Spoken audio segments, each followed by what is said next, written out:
What an incredible Sunday in sports and a banger of a Sunday in general. First of all, congratulations to the GOAT, Anna Grace Barlow's little sis, Abigail Barlow, on her Grammy that she won for Bridgerton Musical with her partner in crime, Emily Bear. Totally well deserved, whether you're a fan of the Barlow sisters or not. I'm a huge fan of the Barlow sisters, especially the blonde, Anna Grace, who I love dearly with all my heart. I mean, how did Andrew Colicchio get so fucking lucky? I don't know. But anyway, also hello to Michael Fichman, the wonderful fiance of Taylor McCall Moore. Really nice to meet you, bud. I just wanted to get that out there because this is going to be ongoing on the Instagram too after dinner. So therefore, your fiance did a hell of a job on Welcome to Flatch the other night for the Dale Sr. Austin Dillon installment. And the way they made her and Gabriella Clea and Jason Jamal battle act so angry was fucking hilarious, especially when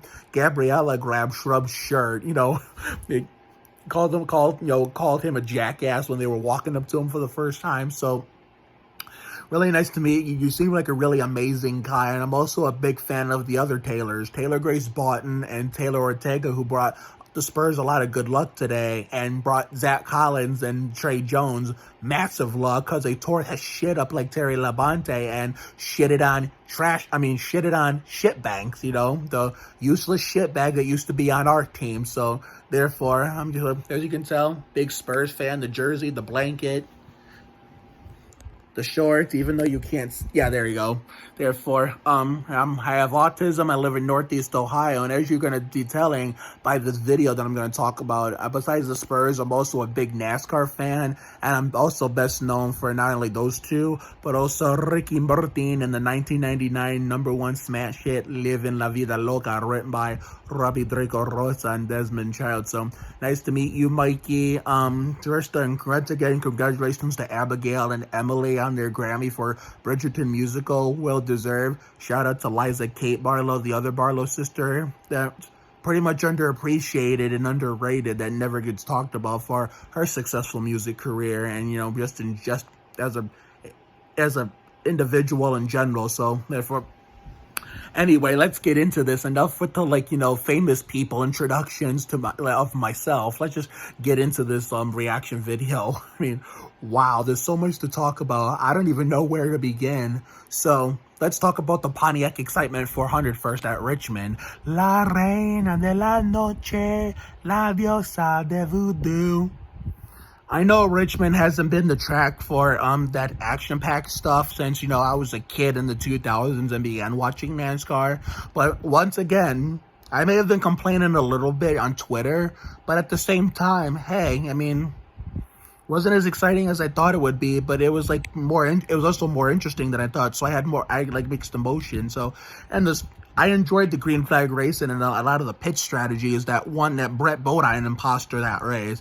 Even though I don't like him and wish that he and Harvick both lost, I can't even be mad about it because today's Pontiac Excitement 400, just like last year's Pontiac Excitement 400 and the Chevy Monte Carlo 400 the year before when there was no fans in the stands, even though I may be a little biased on that because, one, it was my best friend Brentley Kerr's back Ken's 17th birthday, and two, my favorite driver Austin almost won that with that rocket ship they had in the 3-car that night. But the last three Monte Carlo 400 2020, Pontiac Excitement 2021-22. I'm trying to do the math here. So 3 out of the last 4 Richmond races prove, even though the only one that really sucked up as a whole was last year's Monte Carlo 400, but that same race the year before and last year's Pontiac Excitement and this year's Pontiac Excitement prove that sometimes we don't even need a dozen crashes, 20 cautions, and a drama fest to have a good race. We actually saw a lot of interesting pitch strategies, a lot of one-stoppers, a lot of two-stoppers, and gave the race more variety to be good rather than, just a wreck-em-all derby. I mean, not as mad as Phoenix, to say the least, but hey, it wasn't even that terrible, but it wasn't even that great. But their strategies and stuff were interesting. Honest to God, I mean, the youth movement got served by the young guys today. And what the fuck am I saying? The youth movement got served by the old guys today. As my two least favorite drivers now, Harvick and that BODINE imposter finished 1-2. Honest to God, the biased fan and the biased hater in me wishes they both failed post-race inspection, but you know that was going to be highly unlikely. But Austin got another top 10, so therefore he continues this, secret good season. He's like a repeat of 2016, quietly clicking off good finishes without a win, even though he should have won a couple of races in 2016 with how fast he was even that year, considering he almost made the round of 8. And this year, same thing.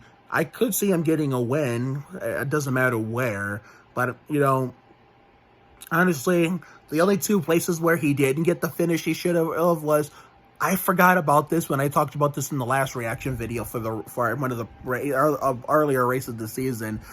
He should have got a top 10 at Phoenix, but my father's driver had to say otherwise on the last lap, in which kind of glad I didn't get to see that live. At the same time, even if I did, I would have just laughed. I would have called my dad saying, "Hey, Dad, there's no need to run your son into the wall for a top 10 spot." I just probably would have laughed it off.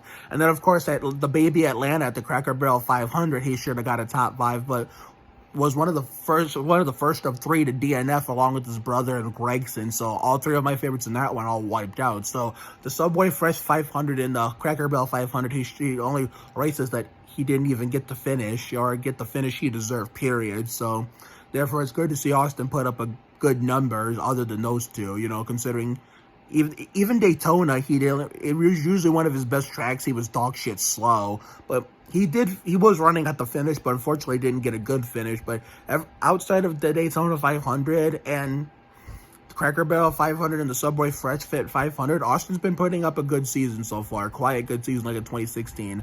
Now, Ty, on the other hand, was up as high as 16th, maybe 4. He was up in the top 15, top 20, and then fell a lap down with all the strategy stuff. And he would have been the free pass on the caution with Cole Custer and Cindric. But since he was part of the caution, even though he didn't wreck the car, he kept it straight. Since he was part of the caution for making major contact, there was no free pass. So therefore, he had it taken away from him. So therefore, that 42 car is slowly getting better every week, and most people don't realize it. I know people are still mad at him for the Clash, but I hate, considering that's what they're going to hate him for 2 years down the road, even considering if he becomes a late bloomer and, they'll find a way to discredit. So luckily I don't have to deal with that as much compared to if I was a Bubba Wallace fan, you know what I mean? Or, how, the people who are saying Bowman backs into wins are, the same people who are okay with Denny doing it. Honest to God, I have never said that Bowman backed into a win. I'm not one of those people who say Bowman backs into wins when that happens. I'd never say that, but I would be a hypocrite if I said Denny did just because I don't like him. So that's why I didn't really say anything. But the strategies made it interesting. Hopefully sooner than later, not only Austin will hopefully get a win this year, which would be his 4th career win, but hopefully Ty sometime this year, hopefully 5 years of frustration, 5 years of trying, 5 years of frustration, finally nabs that first Winston Cup win for the Petties, then God knows how long.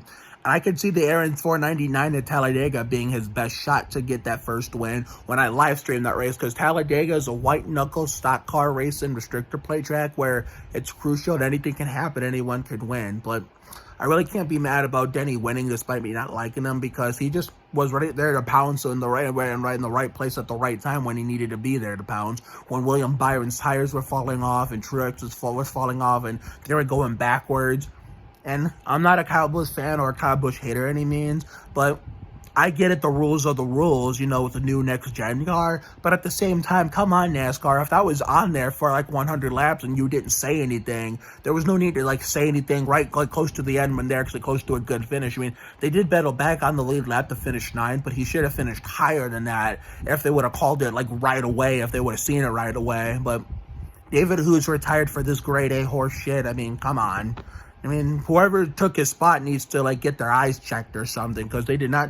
Whoever's the David Hoots replacement has done a really terrible job with the officiating this year. Hell, I think there was another officiate. I thought there was a race this year that had terrible officiating. I don't fucking know. I know last year's New England 300 had terrible officiating with the rain. That one I'm skipping this year to give Anna Grace Barlow. Speaking of the the Barlow sisters a jumbo-sized birthday tribute on YouTube. But, you know, what was I saying? What was it?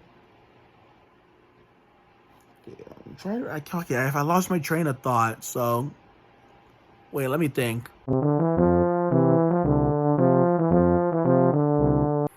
Honest to God, I really don't remember. I fucking hate when that shit happens. But anyway, I had mixed emotions about today's race. Not as exciting as I thought, but not as bad. It was more interesting than I thought, and not as bad as I initially thought. So, good race at Richmond. I look forward to watching the Virginia 500 next Saturday night at my dad's crib. A day before, you know, we do the combined birthday celebration of one of my very best friends, Miranda Sorg, and her brother, Bombastic Boy, and, you know, the queens of tearing shit up, Abigail and Emily. It's ironic how we have Abigail and Emily Sorg, and yet here we are with Abigail Barlow and Emily Bear as the Grammy winners. I can't make this shit up like Jamie McMurray. Like, man, it was definitely meant to be. I will make sure there's a YouTube video on that, but if not, then there's no problem. But there's going to be if there's a YouTube video next Sunday or not, there's going to be a shitload of TikToks coming from me and the Sorg family celebrating all the birthdays. But, wow, I mean, considering that, you know, yeah, NASCAR officiating needs to get their act together. That's all I can say. David Hoots did not retire for this grade A horse shit. Hopefully, oh, now I remember what I was going to say. Yeah, so you want to talk about, you know, the officiating thing doo-doo, you know, today and at Loudon last summer. Fox's broadcast continued to prove a perfect example why it's hot caca. Well, today, it continued to prove a perfect example today as to why the broadcast is hot caca, even though I love the people who work on the network for their NASCAR programming as much as the next guy. I mean, you had Mike Joyce screaming and yelling about 3 and 4 wide and 8 cars under a blanket, and yet they didn't fucking show it, and instead they want to focus on the fucking leader too much. I mean, I get it, the leaders are important, but remember back in the early 2000s, mid-2000s, even the late 2000s, when the new generation was starting to come in, I was starting to get older, you know. We had, like, middle-of-the-pack teams and back markers, as long as they were semi-competitive, unlike Rick Ware Racing. I'll get to that in a minute, but the semi-competitive teams that were back markers or mid-pack were actually getting TV time, whether they were running where they're expected to be, or running up front when all the contenders and all the front runners all crashed or blew up, you know. I mean, like 2007 Coke 600, you know, with Mears, Yaley, us with KP45, Mayfield, Sorensen, you know, Vickers, you know, all those people used to get a bunch of major TV time, especially when they had a chance to pull off an episode when all the contenders all were in the garage director blown out to pieces, you know. Hell, you even had, like, even when, you know, some of that you know, only some of the contenders were left, but, you know, enough were in the garage to let the back markers and the mid-pack runners back in the day get a good finish. Even they were getting TV time, but apparently, no. Apparently, they want to focus too much on the leaders and not, like, give the people trying to, stay alive with their teams, you know, get some TV time and it'll help them. That way, you know, it can attract companies and get them to sponsor them when they're looking for them, or trying to get enough money to keep their struggling race team going, you know. Because, you know, let's say, for example, back in the day, when a team like Tony Stewart and Terry Labonte at Joe Gibbs Racing, or Hendrick Motorsports, Jeff Gordon, Jimmy Johnson, and sometimes Terry Labonte, Richard Childress Racing with Dale Sr., and then later Harvick when Dale was killed, or even Robbie Gordon and Jeff Green. You had Roush Racing when they were a kick-ass team. Mark, Kenseth, Burton, Kurt Busch, Booty Biffle, or who was the other Roush car? Who was the 6th Roush car? Mark, Kenseth, Booty Biffle, Kurt Busch, and Jeff Burton. Yeah, Kurt Busch and Jeff Burton. At least you knew, you know, considering, you know, if they wrecked the car, you know, or wasn't able to get back in the race, you know, because of their, like, top teams, you know, there's always next week. But, you know, with the, you know, back now, with the teams they have now that are able to, barely can run in the middle of the pack and back of the pack, well, if you crash, you know, considering, like, you don't know if there's going to be next week, you'll be lucky that there is. But, You know, I get the fleeters are important, but if you're going to scream about 8 cars under a blanket going 4 wide in the middle of the back of the pack, just fucking show us. And what pissed me off even more was the fact that when Blaney got back at Chastain for the initial bump and run, and I'm surprised we didn't see a fight between those two guys after the race, even if the Spurs never came on or had a game. I'm sad we didn't even get a fight, but I'm surprised we didn't. But, you know, anyway, you know, considering when, you know, Blaney got back at Chastain for the initial bump and run, where Chastain initial retaliation, they're screaming about it, but they never showed it. I mean, I love Jamie Little, Regan Smith, and all these other guys on Fox that work on camera as much as the Nick. Hell, I love Shannon Spake with all my whole heart. The people is one, I work there is one thing, the broadcast is another thing. The people are great, but the broadcast is hot caca, so Fox needs to clean up their act, or we'll be getting an early start on NASCAR NBC and my favorite on there, Kelly Stavis. So that's my takeaways from the Pontiac Excitement 400. So Martinsville, the Old Dominion 500 at my dad's crib is next Saturday night. So now let's talk about the San Antonio Spurs versus the Portland Trail Blazers. Attack and Tre tore that shit up like Terry Labonte tonight. And oh my God, they owned that useless shitbag we called Shitbanks. I mean, wow. I mean, I knew Shitbanks was going to get shit on no matter how good or bad he played, considering that, you know, he thought he had it won when, you know, they were kind of blowing us out in the first half, and where it had a semi-huge lead in the second half, but then Tre Jones just lit a fire underneath us in the third quarter and gave us all our momentum that and after we took the lead and went on that run, we never looked back. And I saw those, you know, all those Tre haters on Twitter that whenever he's not playing oh so well, they're like slamming him and slandering him for no goddamn reason. But look at that. He tore that shit up like Terry Labonte tonight. So where are all the fake Tre Jones haters at now? The Tre Jones haters, all part of my friends, the Tre Jones haters all can go suck a dick. So he tore that shit up like Texas Terry Labonte. And Zach Attack owned trash. I mean, I keep wanting to say trash banks or shit banks, but Zach Attack really owned shit banks tonight. Zach Attack shit banks. Beautiful to see. He's tied his career high, scored his first of many career double-doubles. It doesn't get any better than that. The Spurs are now 33-45 on the season, and for once they actually won a game with me watching. First time in a long-ass time that's happened. I'm really excited about the Denver game on Tuesday, and sadly I most likely won't be able to, well, Thursday I won't be able to watch because of Welcome to Flatch. Wait, I gotta see the remaining schedule. Hold on, this is how we're gonna end the video.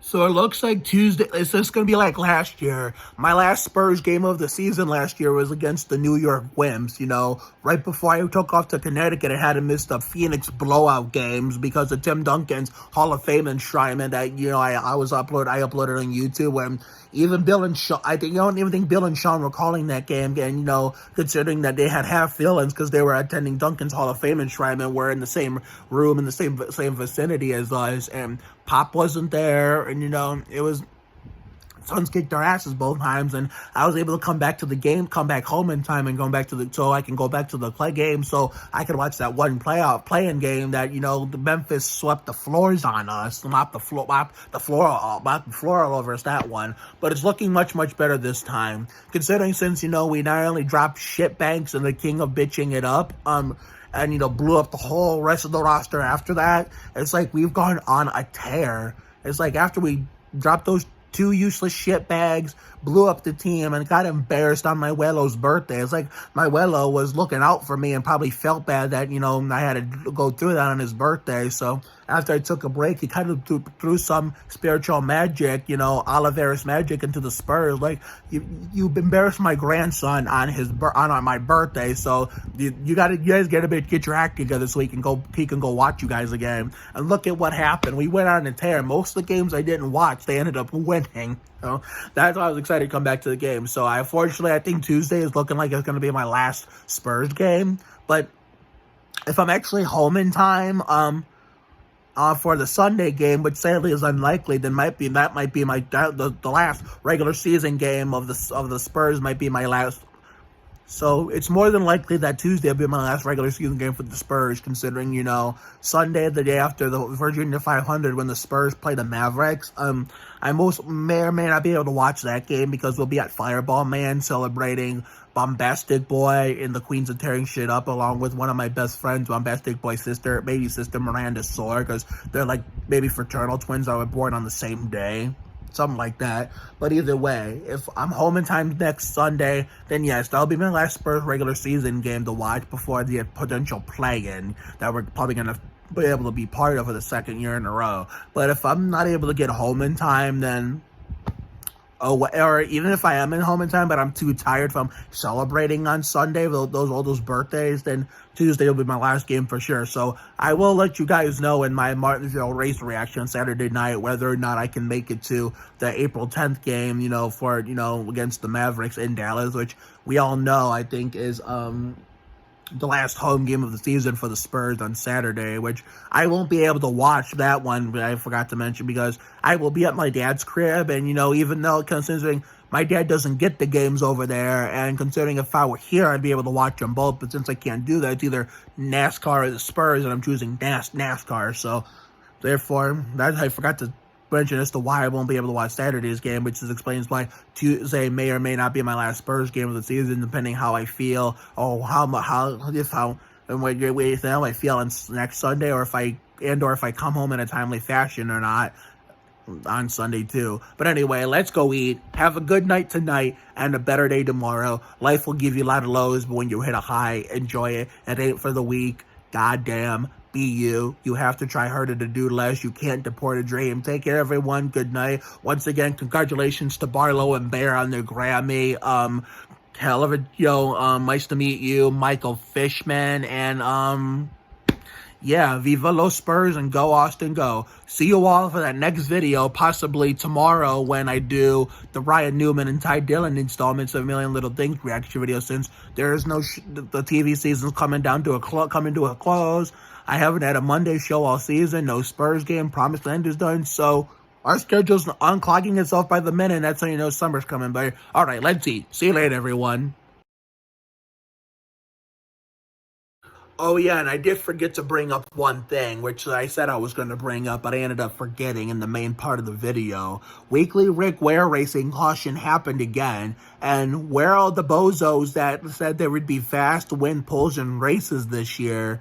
Even though, to be fair, I mean, they probably have a little bit of a point. They kind of cleaned up their shit, not as slow as they used to be. But at the same time, considering the bozos who said all this stuff are actually quiet now. It doesn't matter the alliance or no matter how the alliance or how much they clean up their shit, that dog shit team will always be hot caca to the end of time. And you hear the other idiots say, but Mark, someone has to fill out the field. Well, if you're going to fill out the field, at least be semi-competitive and show, competent speed, competent pace, and actually be able to meet minimum speed. Rick Ware Racing is totally incapable of doing any of those things, which is the reason why Starcom ran out of business due to them fucking up by screwing over Landon and Jeffrey for a talentless, slow, bitch-ass Quinn Half. The Petty screwed over Petty screwed over John Andretti and Bobby Labonte back in the day in favor of talentless trash cans named Christian Fittipaldi and JJ Yaley. But at least Gibbs was able to redeem themselves after 2 years of, screwing Labonte over for Yaley by picking up Kyle Busch to drive the 18, which is still going strong even to this day, which is why they're still around and actually competitive still. And, losing Adam and, hiring, screwing over Andretti in Fittipaldi's favor is the reason why Petty Enterprises went out of business. And this is coming from a lifelong Petty fan. So you're going to have teams making stupid mistakes like that. Money over talent. That's basically, even back then, what it was all about. But anyway, let's just go eat our dinner and, upload the shit and go eat our dinner. I will see you all for that next video when we, recap the Ryan Newman and Ty Dillon installments of Million Little Things tomorrow after work. And then for the next Spurs video, that'll be on Tuesday night. And unfortunately, I will not be able to bring you guys a reaction video of the Spurs in the truck race because of Welcome to Flatch on Thursday night. And for the next NASCAR video, it'll most likely be Friday night when I talk about the Busch race. And then, of course, Saturday at my dad's crib, I will be talking about, the Virginia 500. So therefore, those are the next few videos in the upload lineup. So I will see you all throughout the week going into next weekend for another batch of videos. So catch y'all later. Good night.